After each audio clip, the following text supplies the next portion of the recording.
In today's video, I'm going to teach you how to easily make illustrations in Figma. Under 2 minutes. Figma Essentials. By the end, you'll know exactly how to open Figma, launch the right plugin, sign in, and start exploring high-quality illustrations you can drop right into your design. Start by opening the Figma website in your browser and signing into your account. Once you're in, open the file or page where you want to place illustrations. It helps to have a frame or artboard ready so you can see how the illustration will sit in your layout. Next, look toward the top of Figma and click Actions.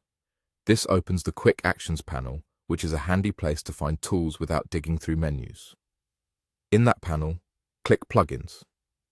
This takes you to the area where you can access and run plugins that extend Figma's capabilities. In the search field, type Icon Scout. When you see the Icon Scout plugin appear, click it, then choose Run Once. This launches the plugin instantly so you can use it without changing your current workflow. The first time you open Icon Scout, you'll be prompted to log in. Go ahead and sign in to your Icon Scout account so the plugin can load its full library.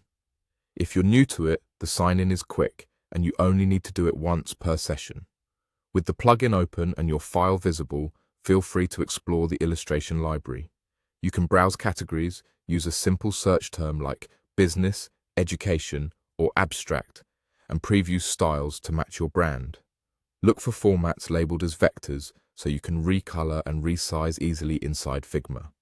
When you find something you like, select it in the plugin and it will appear on your canvas. From there, you can scale it proportionally by holding Shift, align it to your frame, and adjust the colors to fit your palette. If the illustration comes in grouped layers, ungroup it to tweak individual elements or keep it grouped to maintain the original composition. A quick tip: keep an eye on consistency. Try to stick with a single illustration style across your project so everything feels cohesive. Also, use naming conventions in your Layers panel to stay organized, especially if you plan to swap illustrations later. That's it. You opened Figma, accessed Actions, went into Plugins, launched Icon Scout with Run Once, signed in, and explored illustrations you can use right away. Save your file and you're ready to present or iterate further.